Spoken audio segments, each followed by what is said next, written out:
देखिए, बहुत सारी फसलों को हमारे सरकार ने घोषणा की हुई है कि उनको न्यूनतम समर्थन मूल्य में लेंगे, जिसमें कि हमारे सूरजमुखी का भी था। अब सरकार ने उसको न्यूनतम समर्थन मूल्य में खरीदने की बजाय धक्के से एक नोटिफिकेशन जारी करके ये कह दिया है कि सूरजमुखी की फसल को एमएसपी पर नहीं खरीदेंगे, बल्कि भावांतर भरपाई योजना के तहत खरीदा जाएगा, जिसको लेकर बहुत सारे किसान जो हैं धरना प्रदर्शन कर रहे हैं और सरकार से मांग भी कर रहे हैं लगातार कि जो 6200 के करीब एमएसपी होनी चाहिए थी और सरकार को सूरजमुखी की फसल 4000 से 4200 में बेचनी पड़ रही है। किसान को बहुत बड़ा एक नुकसान हो रहा है, तो हमारे सभी किसान इस चीज़ को लेकर लगातार धरना प्रदर्शन कर रहे हैं। मैम, आपके पास एक फिगर भी आपने बताया कि उठान नहीं होने के चलते काफ़ी गेहूं जो खराब हो गया जी, कितना है मैम, उसका फिगर थोड़ा बताइए। देखिए, जिले वाइज भी है, स्टेट लेवल पर भी है। जब हमने आदरणीय चौधरी भूपेंद्र सिंह हुड्डा जी ने और हम सभी साथियों ने मंडियों का विजिट जिस समय की थी, अगर मान लीजिए मंडियों में 80% आवक हो गया तो उसका उठान जो है 39 to 40% भी गेहूं या सरसों का नहीं हो पा रहा था। और उसका सबसे बड़ा कारण जो निकल कर आया कि किसान ने अपनी फसल मंडी में ले आए, लेकिन मंडी में लाने के बाद उसका उठान नहीं हुआ, क्योंकि जो ऑनलाइन ट्रांसपोर्टेशन का ठेका जिनको दिया गया वो इतने ज़्यादा सक्षम नहीं थे, वो सही समय पर उस फसल का उठान नहीं कर पाए। किसान की फसल पहले तो खेत में खराब हुई, जो किसान मंडियों में ले आए और आढ़तियों के पास डाल दिया, आढ़तियों का उठान ना होने की वजह से बार बार उन्होंने इस चीज़ का ज्ञापन भी दिया, संज्ञान भी लाने का प्रयास किया, अधिकारियों को, सरकार को चेताने का काम किया, लेकिन सरकार को फ़र्क नहीं पड़ा और ज़्यादातर अनाज हमने स्वयं देखा है मंडियों में ही सड़ गया और उसका प्रॉपर उठान नहीं हो पाया, जो कि एक बहुत बड़ा चिंता का विषय है। मैम, एक पंजाब यूनिवर्सिटी चंडीगढ़ के ऊपर हरियाणा ने अपनी हिस्सेदारी की है, लेकिन पंजाब इनकार कर रहा है, तो क्या समाधान लगता है? एक शिक्षा पूर्व मुद्दा उठाया था। देखिए, विधानसभा में पंजाब यूनिवर्सिटी में अपने हिस्सेदारी को लेकर हम लोगों ने एक प्राइवेट मेंबर बिल लेकर आए थे और आदरणीय स्पीकर महोदय ने उसको एक्सेप्ट भी किया। विस्तार से उस पर चर्चा हुई थी कि पहले पंजाब यूनिवर्सिटी के साथ हमारे हरियाणा के कॉलेजेस एफिलिएट थे, क्योंकि चंडीगढ़ हमारे हरियाणा की भी राजधानी है और पंजाब यूनिवर्सिटी बहुत ही पुरानी यूनिवर्सिटी है, जिसमें हमारे कॉलेजेस का एफिलिएशन था, जिसमें अम्बाला भी है, पंचकुला का क्षेत्र है, इवन रोहतक तक में रीजनल सेंटर इसके थे और ज़्यादातर पंजाब यूनिवर्सिटी की डिग्री सबको मिलती थी। कुछ समय के लिए डिसएफिलिएशन इससे हो गया था और हरियाणा में हम अपने हिस्सा जो है इस समय पंजाब यूनिवर्सिटी को नहीं दे रहे थे, लेकिन पूरे हरियाणा विधानसभा में जब ये प्राइवेट मेंबर बिल आया, सर्वसम्मति से इसको पास किया गया और उस बारे में हमने होम मिनिस्टर साहब को भी लिखा और जो देश की यूनिवर्सिटी के चांसलर हैं उपराष्ट्रपति महोदय, उनको भी हमने ये मामला उनके संज्ञान में लेकर आए और होम मिनिस्टर साहब अमित शाह जी की भी जानकारी में आया। यहाँ पर मीटिंग्स भी हुई कि हरियाणा इस समय पंजाब यूनिवर्सिटी में अपना हिस्सा चाहता है, एक तो बच्चों के शिक्षा के हिसाब से उनके उज्जवल भविष्य को देखते हुए, साथ ही साथ में हमारे हरियाणा के कर्मचारी जो कि पंचकुला या चंडीगढ़ में रहते हैं उनको अपना हिस्सा नहीं मिल रहा है। हिस्सा देने की बजाय इवन उच्च शिक्षा में भी उन्होंने हमारे बच्चों को एडमिशन देना भी बंद कर दिया है।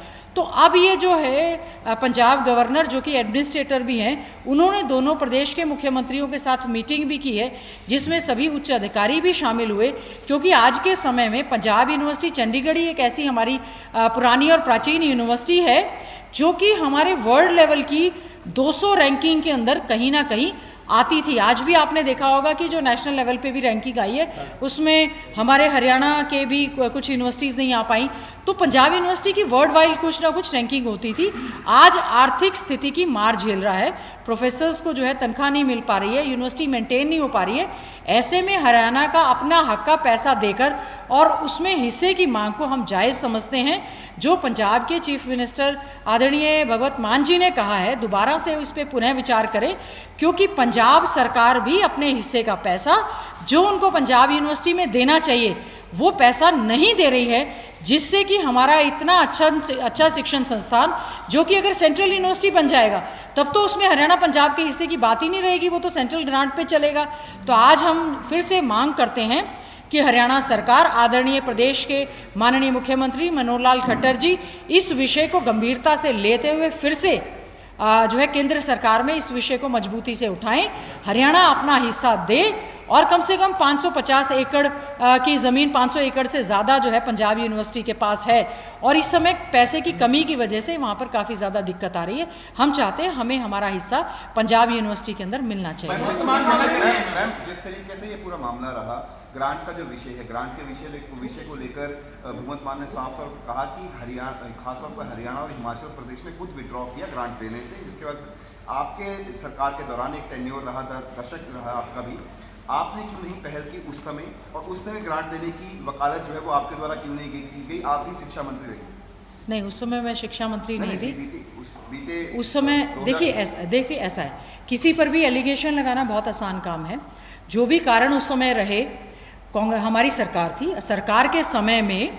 एक फैसला लिया गया कि क्योंकि हमने हरियाणा में उस समय बहुत सारी नई यूनिवर्सिटीज़ खोल दी थी, हमारे रीजनल सेंटर आ गए थे, और आज के समय में अगर हम इस बात को मांग कर रहे हैं, जैसे कि हम पंजाब से हमारे SYL का हिस्सा जो कि सुप्रीम कोर्ट से हमारा हिस्सा है, चंडीगढ़ हमारी राजधानी है, उसमें हमारा हिस्सा है, ज़्यादातर कर्मचारी हमारे हरियाणा के चंडीगढ़ में रहते हैं, जिस तरह से हमारे दफ्तर यहाँ पर हैं, उसी प्रकार से हमारे पंजाब यूनिवर्सिटी पर जो अधिकार है उसको हम बहाल करवाना चाहते हैं। अगर पंजाब ने कभी भी, अभी भी वो जो अपनी राशि का हिस्सा है वो नहीं दे पा रही है, हम इस मामले में कोई ज़्यादा राजनीति नहीं करना चाहते। इस समय की मांग है, चाहे वो हमारे कुछ अम्बाला के कॉलेजेस हैं, पंचकुला के हैं, या चंडीगढ़ के कॉलेजेस में भी हम लोग चाहते हैं हमारे हरियाणा के बच्चों को हायर एजुकेशन के लिए विशेष तौर से उनको पूरा का पूरा हिस्सा मिले। उस समय जो भी कारण थे, आज सर्वसम्मति से ये प्रस्ताव हरियाणा की विधानसभा में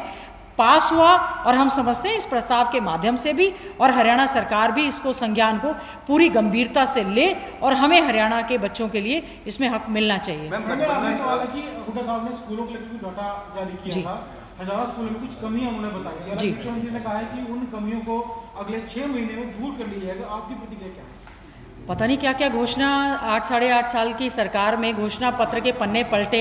कि हर ज़िले में यूनिवर्सिटी खोले जाने की बात थी, हर ज़िले में नर्सिंग कॉलेज की बात थी, हर ज़िले में मेडिकल कॉलेज खोले जाने की बात थी, पता नहीं कितनी से कितनी बड़ी घोषणाएं, 5100 पेंशन देने की बात थी, कॉमन मिनिमम प्रोग्राम जो सेट हुआ था, आज तक उसकी मीटिंग तो हो नहीं पाई है। स्कूल ज़्यादातर 1057 तो सिंगल लिस्ट में ही स्कूल बंद कर दिए, रैशनलाइजेशन के हिसाब से ज़्यादातर स्कूल बंद कर दिए गए, रैशनलाइजेशन की आड़ में पोस्ट ख़त्म कर दी गई, ज़्यादातर जो स्कूल बंद कर दिए, कहा गया था ट्रांसपोर्टेशन की व्यवस्था करेंगे, वो व्यवस्था नहीं की गई। मैं अभी आपको एक वीडियो दिखा सकती हूँ, झाड़ली थर्मल पावर प्लांट के साथ में चैड़ा एक गांव है, उसमें मैंने स्वयं विजिट किया, और जब मैंने वहाँ पर विजिट किया, क्योंकि वो स्कूल बंद हो गया और ये कहा गया कि वहाँ के बच्चों को हम लोग जो है